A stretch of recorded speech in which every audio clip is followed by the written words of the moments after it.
Hello बच्चों, क्या हाल चाल और सब बढ़िया। तो आज हम स्टार्ट करने जा रहे हैं साइंस का चैप्टर नंबर 10 साउंड के बारे में बच्चों। ठीक है बच्चों, तो हमने अपनी पिछली वीडियो में पढ़ा था साउंड प्रोड्यूस बाय ह्यूमंस के बारे में हमने पढ़ा था।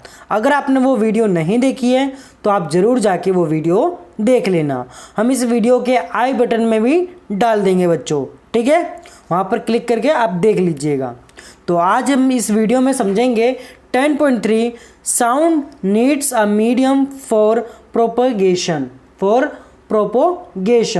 इसका मतलब क्या है बच्चों? ध्वनि। साउंड का मतलब बच्चों ध्वनि संचरण के लिए माध्यम की आवश्यकता होती है। प्रोपोगेशन मतलब बच्चों संचरण करना, संचरण। Sound needs a medium for propagation. तो बच्चों इसको समझने से पहले हम ऊपर का येलो पोर्शन हम जरूर समझेंगे। अगर आपने अभी तक हमारे चैनल को सब्सक्राइब नहीं करा है तो ज़रूर चैनल को सब्सक्राइब पहले कर दीजिए बच्चों, ठीक है। तो चलिए स्टार्ट करते हैं। पहले येलो वाला पोर्शन हम पढ़ते हैं। The vocal cords in man are about 20 millimetre, मतलब मिलीमीटर लॉन्ग। अब बच्चों इसमें बोला हुआ है कि यहाँ पर बच्चों बोला गया है कि पुरुषों के वाक तंतु की लंबाई लगभग 20 mm लॉन्ग होती है, ठीक है बच्चों, 20 mm होती है। और in women these are about 15 mm long. और वुमेन में कितनी होती है बच्चों? लगभग 15 mm होती है। Children have very short vocal cords. Children मतलब बच्चों के वाक तंतु बहुत छोटे होते हैं।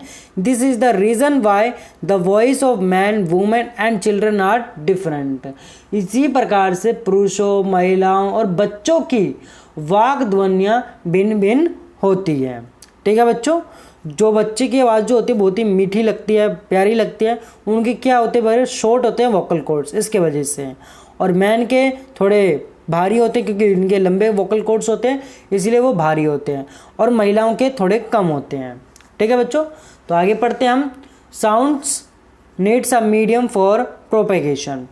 When you call up your friend who is standing at a distance, your friend is able to hear your voice. How does the sound propagate or travel to हर।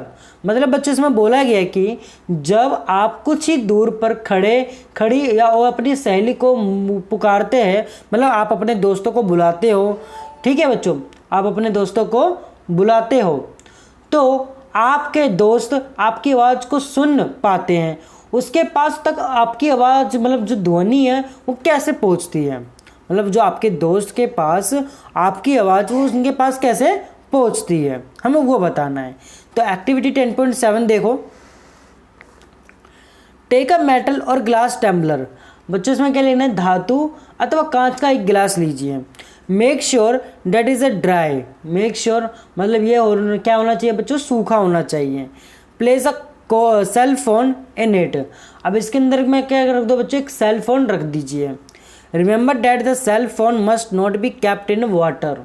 अब याद रखिए कि सेल फोन पानी में ना रखा जाए। Ask your friend to give a ring on this cell phone from another cell phone. Listen to the ring carefully.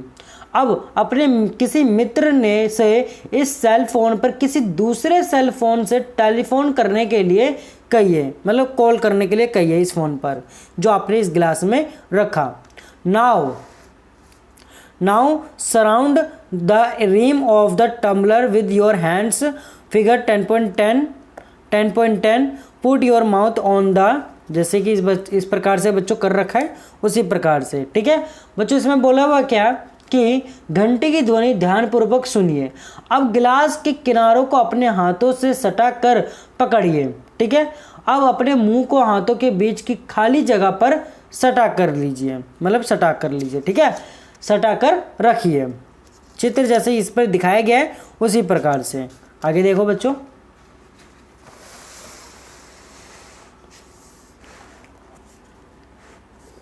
Opening between your hands indicate to your friend to give a ring again. Listen to the ring while sucking air from the tumbler. अब बच्चों इसमें क्या बोला हुआ है कि अपने मित्र को फिर से टेलीफोन करने के लिए संकेत कीजिए, संकेत दीजिए। गिलास में से वायु को मुंह द्वारा खींचते हुए घंटी की आवाज को सुनिए। घंटी की आवाज को सुनिए। ठीक है बच्चों। Does the sound become fainter as you suck it? Remove the tumbler from your mouth. Does the sound become loud again? बच्चों इसमें क्या बोला है कि अब क्या गिलास में से वायु बाहर खींचने पर घंटी की ध्वनि धीमी हो जाती है, मतलब थोड़ी सी कम हो जाती है? गिलास को अपने मुंह से हटाइए, क्या ध्वनि फिर से प्रबल हो जाती है, मतलब लाउड हो जाती है? हमें वो चेक करना है। अब इसमें देखो, can you think of an explanation? Is it possible that the decreasing amount of air in the tumbler had something to do with decreasing loudness of the ring? मतलब बच्चों इसमें क्या बोला है कि क्या आप सोच सकते हैं कि ऐसा क्यों हुआ? क्या यह संभव है कि गिलास में वायु की मात्रा कम होने पर, मतलब कम होने और घंटी की प्रबलता कम होने में कोई संबंध है? देखते हैं। Indeed, if you had been able to suck all the air in the tumbler, you will not listen any sound. मतलब बच्चों इसमें बोला है कि वास्तव में यदि आप गिलास में से सारी वायु बाहर खींचे पाते हैं तो ध्वनि पूरी तरह सुनाई देना बंद हो जाएगी। मतलब जैसे कि उसने क्या रखा था बच्चों, मुंह में पोल रखा था गिलास, और उसने सारी एयर निकाल ली, तो जिसके वजह से जो रिंग की जो आवाज़ है फ़ोन की वो सुनाई नहीं देगी। ठीक है बच्चों, वो आवाज़ सुनाई हमें नहीं देगी क्योंकि वहाँ से हमने क्या कर लिया बच्चों, एयर निकाल लिया। Actually sound needs a medium to travel. ठीक है बच्चों। When air has been removed completely from a vessel, it is said that there is a vacuum in the vessel. The sound cannot travel through a vacuum. अब बच्चों इसमें क्या हुआ कि वहाँ से तो हवा निकाल ली तो हमें सुनाई देना भी बंद हो जाता है। इसका कारण यह है कि ध्वनि को संचरण एक जगह से दूसरी जगह जाने के लिए कोई माध्यम चाहिए, मतलब मीडियम टू ट्रैवल। साउंड को ट्रैवल करने के लिए कोई ना कोई क्या चाहिए बच्चों, मीडियम चाहिए। ठीक है, माध्यम चाहिए। जब किसी बर्तन में से वायु पूरी तरह निकाल दी जाती है तो कहा जाता है कि बर्तन में निर्वात है। क्या बच्चों, वैक्यूम है। ठीक है, वैक्यूम का हिंदी क्या होता है बच्चों, निर्वात है। ध्वनि निर्वात मतलब वैक्यूम। ध्वनि वैक्यूम में संचरित नहीं हो सकती। ठीक है बच्चों, जो साउंड है, साउंड का ट्रैवल नहीं कर सकता वैक्यूम में, थ्रू वैक्यूम से। ठीक है बच्चों। अब क्या ध्वनि द्रवों, मतलब does sound travel in liquids? क्या ध्वनि द्रवों का मतलब होता है लिक्विड्स में संचरित होती है? आइए इसको भी ज्ञात करते हैं। हमने एयर का देख लिया, अगर एयर होगा तभी हमें बच्चों साउंड सुनाई देगा, अगर एयर नहीं होगा तो हमें साउंड सुनाई नहीं देगा। अब इसमें क्या बोला है, क्या पानी में मतलब लिक्विड में भी हमें साउंड सुनाई देता है या नहीं देता, उसको भी देखेंगे। एक्टिविटी 10.8।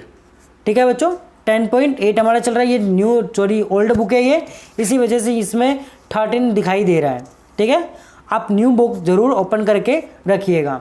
देखो बच्चों, take a bucket or a bathtub, fill it with clean water, take a small bell in one hand, shake this bell inside the water to produce sound, make sure that the bell does not touch the body of the bucket or the tub. बच्चों इसमें क्या बोला है कि एक बाल्टी अथवा स्नान टब लीजिए, इसे स्वच्छ जल से भरिए, एक हाथ में एक छोटी घंटी लीजिए, ध्वनि उत्पन्न करने के लिए इस घंटी को जल में हिलाइए, मतलब जैसे कि इस प्रकार से ये जो बच्चा है ये हिला रहा है उसी प्रकार से। ठीक है बच्चों, ध्यान रखिए कि घंटी बाल्टी एवं टब की दीवारों को ना छुए, मतलब इससे ना छुए। ठीक है बच्चों, अपने कान को जल की सतह पर, यहाँ पर आगे लिखा हुआ है, देखो बच्चों, place your ear gently on the water surface, figure 10.11 की तरह बच्चों। ठीक है, be carefully, the water should not enter in your year,